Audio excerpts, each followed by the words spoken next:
Volkswagen tycoon. इस गाड़ी को लेने से पहले बहुत लोगों के मन में जो डाउट होते हैं ना कि 1 लीटर के साथ जाएं या 1.5 के साथ जाएं, तो आज इस वीडियो में सारे डाउट क्लियर होने वाले हैं। एंड इसी के साथ साथ इस सेगमेंट में जो गाड़ी आती है जैसे Creta, Seltos, Grand Vitara, Hyryder, Elevate, Aster, Skoda Kushaq and Volkswagen Taigun, तो किस गाड़ी के साथ जाना चाहिए और उन गाड़ियों से अलग इस गाड़ी में आपको क्या खास चीज़ मिल जाती है, पूरा डिटेल में जानने वाले हैं। तो सबसे पहली चीज़ यार, स्पेसिफिक टाइगून या Volkswagen की किसी भी गाड़ी से रिलेटेड आपकी कोई भी क्वेरी है तो डिस्प्ले पे आ रहे नंबर पे आप कांटेक्ट कर सकते हैं। एंड इफ़ अगर आप बिलोंग करते हैं दिल्ली NCR से तो आप विजिट कर सकते हैं Volkswagen NCR ईस्ट गाजियाबाद। तो बिना किसी तरीके स्टार्ट करते हैं वीडियो को। एंड आज इस वीडियो में हम इस गाड़ी को चलाकर देखने वाले हैं, कुछ कड़वे सच बताएंगे जो शायद लोगों को कुछ बुरे भी लगें एंड कुछ लोगों को हर्ट भी करें। बट एक चीज़ मैं आपको बताना चाहूँगा, ये गाड़ी अपने सेगमेंट की बीस्ट है। अगर आप एक परफॉर्मेंस एंथुसियास्ट हैं तो आज इस गाड़ी को चला के देखने वाले हैं। एंड कुछ कड़वी बातें भी करूंगा मैं जो इस ब्रांड से रिलेटेड भी होंगी, जो आपको बहुत सारी चीज़ें माइंड में डाउट होगा ना इस ब्रांड से रिलेटेड, वो आपके सारे क्लियर हो जाएंगे। एंड इसी के साथ साथ इस सेगमेंट में जो आने वाली गाड़ियाँ हैं वो उनके साथ क्या क्या दिक्कतें हैं, क्या क्या परेशानी है, जो इस गाड़ी में आपको वो नीड जो आपकी फुलफिल हो जाएगी, तो पूरी डिटेल में जानने वाले हैं। तो आइए बिना किसी देरी के गाड़ी के अंदर चलते हैं एंड बताते हैं आखिर ये गाड़ी चलने में कैसी है। तो देखो हम आ चुके हैं गाड़ी के अंदर। तो सबसे पहली चीज़ मैं आपको बता देता हूँ, इस डोर को बंद करते हैं। इस डोर की जो थ्रेड की साउंड है ना, उसको फील करने में बिल्कुल अलग ही मज़ा आता है। कहने का मतलब आपको पता चल जाता है कि आप एक सेफ कार में बैठे हो। तो सबसे पहली चीज़ मैं आपको देखो बता देता हूँ, this is an 5 star safety rating car global NCAP से, एडल्ट के साथ साथ चाइल्ड ऑक्यूपेंट्स में भी। तो इस गाड़ी को पूरी तरीके से टेस्ट करने वाले हैं। तो देखो सबसे पहले स्टार्ट कर देता है कार को। ये कुछ गाड़ी स्टार्ट हो गई है। एंड मैं बिल्कुल भी रिकमेंड नहीं करने का कि आप किसी भी तरीके का गाड़ी चलाते वक्त कोई आप कैमरा यूज़ करें या फ़ोन यूज़ करें। ये सिर्फ आपको इन्फॉर्मेशन देने के लिए मैं वीडियो बना रहा हूँ, जिससे आपके डाउट्स क्लियर हो जाएं एंड अपने परिवार के लिए और अपने लिए आप एक सही गाड़ी चुन सकें। तो देखिए सेफ्टी फर्स्ट है, तो सबसे पहले कर लेते हैं सीट बेल्ट वियर। तो देखो हमने सीट बेल्ट तो कर ली है वियर। अब गाड़ी को लेकर चलते हैं। इसमें मिल जाता है आपको 7 speed DSG transmission. 7 speed DSG transmission है, डायरेक्ट शिफ्ट गियर बॉक्स। अगर मैं बात करूं गियर शिफ्टिंग की तो बहुत लोग हैं ना, मन में डाउट होता है DCT और DSG के लिए। बहुत लोग कहते हैं कि यार DCT ही DSG है और ये दोनों सेम गियर बॉक्स हैं। नो डाउट DSG का पेटेंट फाइल किया हुआ है Volkswagen ने, जो कि वो अपना नाम DSG बोलते हैं। बाकी आपने देखा होगा सेम ही इसी तरीके के गियर बॉक्स जो डुअल क्लच वाले आते हैं DCT बोला जाता है, DCA बोला जाता है टाटा की लैंग्वेज में। देखो मैं आपको बताना चाहूँगा जो DSG गियर बॉक्स है, it's a best quick shifting gear box in India. अगर मैं बात करता हूँ क्विक शिफ्टिंग गियर बॉक्स की, अब बहुत सारे लोग बोलेंगे CVT से रिलेटेड की कंटिन्यूस वेरिएबल ट्रांसमिशन है। तो देखो उसमें रबर बैंड और आपका पुली सिस्टम होता है, उसमें इनफाइनाइट नंबर ऑफ गियर्स होते हैं, तो उसमें गियर्स होते ही नहीं है। बट ये है 7 स्पीड DSG ट्रांसमिशन। तो 7 स्पीड DSG ट्रांसमिशन 1.5 लीटर का इसमें आपको इंजन मिल जाता है, 1500 सीसी का टर्बोचार्ज इंजन। और ये इंजन जो है डायरेक्टली इंपोर्ट होता है जर्मनी से इस गाड़ी में लगाने के लिए। कहने का मतलब ये इंडिया में मैन्युफैक्चर नहीं होता। This is an German engine. Volkswagen German car है और जर्मन कार्स जानी जाती है अपनी build quality, safety and performance के लिए, जो कि Volkswagen का DNA है। तो जैसा मैं बता रहा था गियर बॉक्स की, तो देखो आप DCT वाली कोई Hyundai की की गाड़ी आप यूज़ करके देख लेना, चला कर देख लेना। एक बार आप Volkswagen या स्कोडा चला के देख लेना, वहाँ आपके सारे डाउट क्लियर हो जाएंगे कि आपको DSG ट्रांसमिशन और DCT ट्रांसमिशन में क्या फ़र्क होता है बेसिकली। अगर आप गाड़ी चला के देखोगे ना, वहीं आपको एक माइनर सा लैग आपको DCT में फील होगा, बट वहीं अगर हम बात करते हैं DSG की तो वो आपको इस गाड़ी में फील नहीं होने वाला।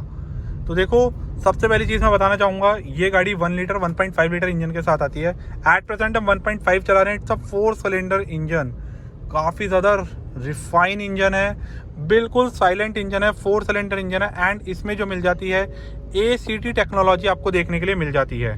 जो ACT टेक्नोलॉजी है ना, वो किस तरीके से वर्क करती है वो मैं आपको दिखाता हूँ। तो देखो यहाँ पे आप इस पे मत जाओ, मैं थोड़ी सी रफ कार चला रहा था अभी इससे पहले। तो जिसकी वजह से माइलेज 8.9 है। इसको कर देते हैं हम रीसेट कुछ इस तरीके से। तो देखो एट प्रेजेंट जैसे 2 सिलेंडर मोड पे गाड़ी आ चुकी है। 2 सिलेंडर मोड जो होता है ना, आप मान कर चलो अगर आप एक कांस्टेंट स्पीड पर ड्राइव कर रहे हैं, what ever the speed is 40, 50, 100, तो ये 2 सिलेंडर मोड पे इस गाड़ी के जो मिडल वाले 2 सिलेंडर है ना, वो फ्यूल लेना बंद कर देते हैं, जिससे आपको फ्यूल एफिशिएंसी काफ़ी अच्छी देखने के लिए मिल जाती है। Specific as per the customer feedback की अगर मैं बात करूं तो इस गाड़ी में आपको लोकल में 12, 13, 14 लगभग माइलेज आपको मिल जाता है। एंड ये चीज़ डिपेंड करती है रोड सिचुएशन और ड्राइविंग बिहेवियर के ऊपर। बहुत सारे लोग बोलते हैं दिल्ली जैसे जाम में चलाने के बाद कि हमारी गाड़ी 8 का माइलेज देती है। तो देखो वो बिल्कुल एक तरीके से एक्चुअली अगर आप भरे जाम में चलाओगे तो मैं कह रहा हूँ ये 1.5 क्या कि वैगन आर को पेट्रोल पे चलाओगे ना आप, वो भी आपको 8-9 का ही या 10 का माइलेज ही देगी।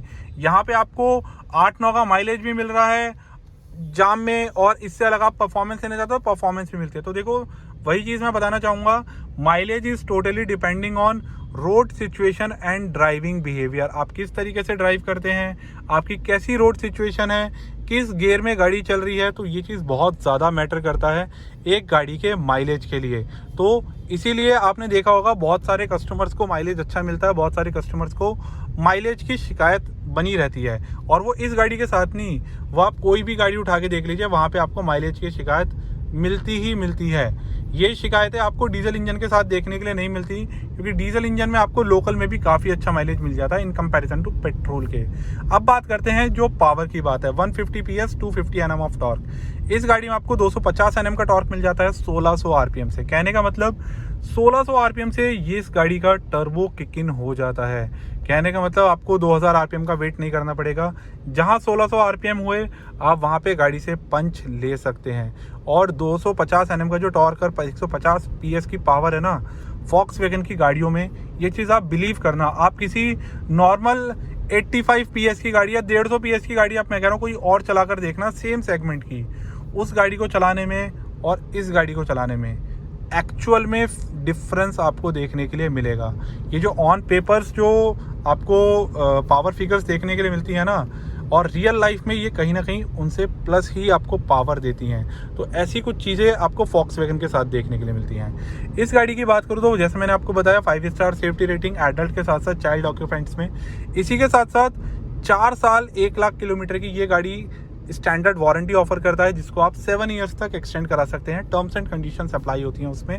बाकी 6 साल और 1.5 लाख किलोमीटर आप करवा सकते हैं। इसी के साथ साथ 3 साल की पेंट वारंटी, 6 साल की रस्टिंग की वारंटी वॉक्सवैगन ऑफर करता है, जो कि बहुत रेयर ब्रांड्स हैं इस तरीके की वारंटी ऑफर्स नहीं करती हैं। कहने का मतलब 3 साल या अनलिमिटेड किलोमीटर देके वो ख़त्म कर देते हैं। इसी के साथ साथ जो मैं आपको बताने वाला हूँ, बहुत लोगों के मन में जैसे मैंने आपको बताया था एक डाउट रहता है कि वॉक्सवैगन इसकी सर्विस कॉस्ट काफ़ी महंगी होगी। तो देखो इस गाड़ी की अगर मैं बात करूं तो ये गाड़ी आपको 29,999 रुपये में आपको जो सर्विस प्रोवाइड करती है, एसेंशियल सर्विस आपकी हो जाती है, जिसमें आपकी 4 साल और 60,000 किलोमीटर की सर्विस रहती है।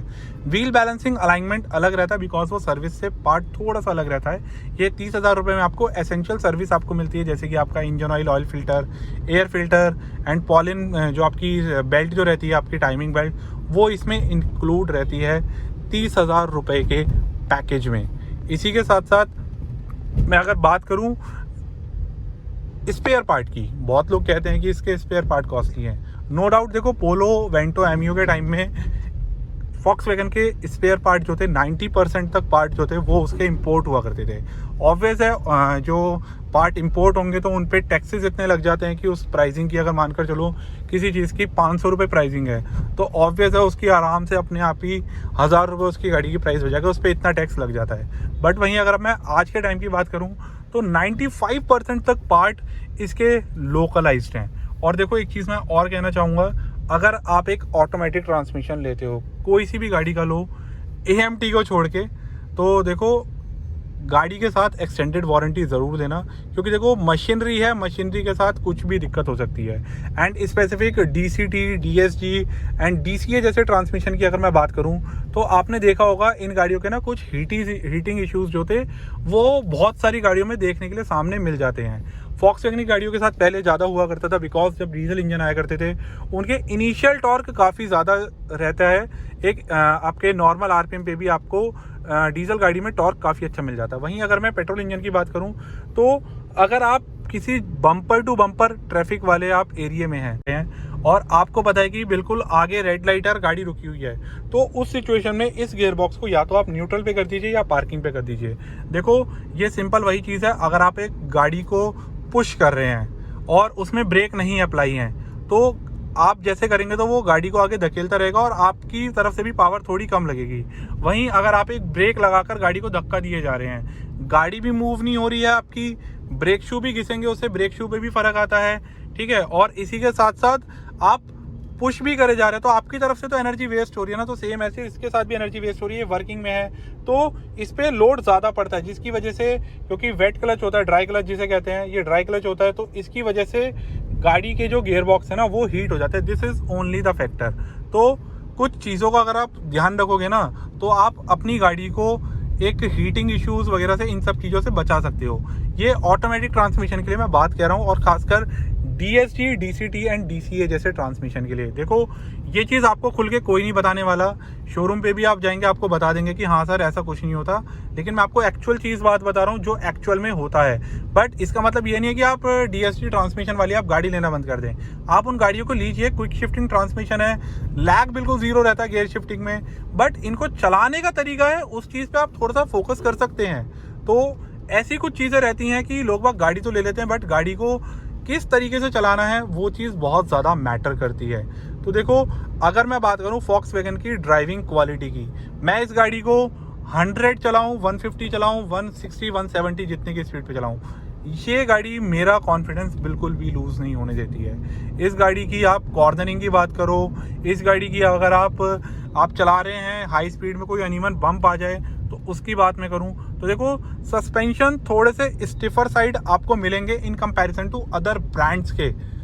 ये मैं बताना चाहूँगा बिल्कुल कि जो सस्पेंशन हैं वो आपको थोड़े से स्टिफर साइड मिलेंगे in comparison to other brands, because Volkswagen बनाता है mostly performance oriented vehicles, and किसी भी आप परफॉर्मेंस ओरिएंटेड व्हीकल्स को आप देख लीजिएगा, उनके सस्पेंशन थोड़े से स्टिफर साइड किए जाते हैं, जिसकी वजह से उन गाड़ियों में बॉडी रोल ना हो एंड गाड़ी अनस्टेबल ना हो। आप BMW जैसे परफॉर्मेंस गाड़ियां बनाता है उन गाड़ियों को देखिएगा तो उन गाड़ियों में भी ना सस्पेंशन को काफ़ी ज़्यादा स्टिफर किया जाता है। एंड कोई भी आप गाड़ी देखेंगे, कुछ भी मैं कह रहा हूँ, कोई भी पर्सन होता है किसी भी गाड़ी को ट्यून कराता है ना एक अच्छी परफॉर्मेंस ओरिएंटेड व्हीकल को, तो सबसे पहले जो काम होता है इंजन ट्यूनिंग के बाद वो होता है उसके सस्पेंशन को डाउन करने का, या फिर आप कह सकते हो स्टिफर करने का। तो गाड़ी भी डाउन हो जाती है जिससे गाड़ी थोड़ी सी एरोडायनामिक्स भी हो जाती है एंड सस्पेंशन थोड़े से स्टिफर किए जाते हैं अपनी राइडिंग हैंडलिंग क्वालिटी को और ज़्यादा एनहांस करने के लिए। तो देखो ऐसे कुछ फैक्टर्स होते हैं। और इसी के साथ साथ मैं एक चीज़ और बताना चाहूँगा, अगर आप भी देखना चाह रहे हैं या फिर आप भी परचेज़ करना चाह रहे हैं एक मिड साइज एसयूवी जैसे मैंने आपको बताया था, Creta, Seltos, Grand Vitara, Hyryder, Elevate, Aster and Volkswagen Taigun and Skoda Kushaq. तो देखो गाड़ी लेने से पहले टेस्ट ड्राइव तो ज़रूर लो, गाड़ी चाहे 5 लाख किलो चाहे 50 लाख किलो, गाड़ी की टेस्ट ड्राइव ज़रूर लो। और एक टेस्ट ड्राइव जो है एक ऐसा पार्ट है जिससे आपके 90% तक ना डाउट क्लियर हो जाता है कि आपको किस गाड़ी के साथ जाना है, कौन सी गाड़ी आपकी नीड्स को फुलफिल कर रही है। और इसी के साथ साथ मैं एक चीज़ और बताना चाहूँगा, परफॉर्मेंस से जो प्यार करते हैं वो Volkswagen टाइगून और स्कोडा कुशाक को एक बार चलाकर ज़रूर देखें। और जो क्रेटा सेल्टॉस चलाने वाले या हाई राइडर वगैरह लेने का प्लान कर रहे हैं वो गलती से भी स्कोडा कुशाक या Volkswagen की टाइगून की टेस्ट ड्राइव पहले मत लेना। सीक्वेंस जो रखना क्रेटा, सेल्टॉस, ग्रैंड विटारा, आपकी हाई राइडर और आपकी एलिवेट एंड एस्टर जैसी गाड़ियाँ, इन सीक्वेंस के बाद ही आप इन गाड़ियों को ट्राई करना। बिकॉज गलती से आपने इन गाड़ियों को पहले ड्राइव कर लिया तो मैं कह रहा हूँ आपको उन गाड़ियों को चलाने में बिल्कुल भी मज़ा नहीं आने का।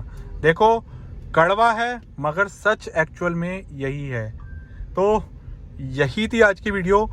अपने उन दोस्तों के साथ शेयर करो जो DCT ट्रांसमिशन के साथ गाड़ी लेना चाह रहे हैं, या DSG या DCA ट्रांसमिशन के साथ, डुअल क्लच ट्रांसमिशन वाली गाड़ियों के साथ जो लेना चाह रहे हैं। ये वीडियो अपने उन दोस्तों के साथ शेयर करो एंड उन लोगों के साथ भी शेयर करो जो Volkswagen की वाइटर्स, टाइगून, स्कोडा की कुशाक या फिर लेना चाह रहे हैं स्लाविया। तो ये वीडियो अपने उन दोस्तों के साथ शेयर करो। एंड स्पेसिफिक टाइगून या Volkswagen की किसी भी गाड़ी से रिलेटेड आपकी कोई भी क्वेरी है तो डिस्प्ले पे आ रहे नंबर पे आप कांटेक्ट कर सकते हैं। एंड इफ अगर आप बिलोंग करते हैं दिल्ली NCR से तो आप विजिट कर सकते हैं Volkswagen NCR गाजियाबाद। एंड इसी के साथ साथ कार परचेजिंग से रिलेटेड आपके माइंड में कोई भी डाउट है या कोई भी क्वेरी है किसी भी प्रोडक्ट से रिलेटेड, तो आप इंस्टाग्राम पे डीएम कर सकते हैं। जिस चैनल पे आप देख रहे हैं उस चैनल पे आप इंस्टाग्राम पे डायरेक्टली डीएम कर सकते हैं। वहाँ पे जाके अपने प्रॉब्लम की क्वेरी को आप रिजॉल्व करवा सकते हैं एंड वहाँ पे आपको इमीडिएट बेसिस पे भी रेस्पॉन्स मिलेगा। तो वीडियो देखने के लिए बहुत बहुत धन्यवाद। वीडियो अच्छी लगी हो तो यार वीडियो को लाइक कर देना, चैनल को सब्सक्राइब करना यार, बिकॉज काफ़ी ज़्यादा मेहनत लगती है इन वीडियोस वगैरह को बनाने में, एडिटिंग करने में। तो मिलते रहेंगे हम यार इस तरीके के इंटरेस्टिंग वीडियोस के साथ। एंड वीडियो देखने के लिए अगेन बहुत बहुत धन्यवाद।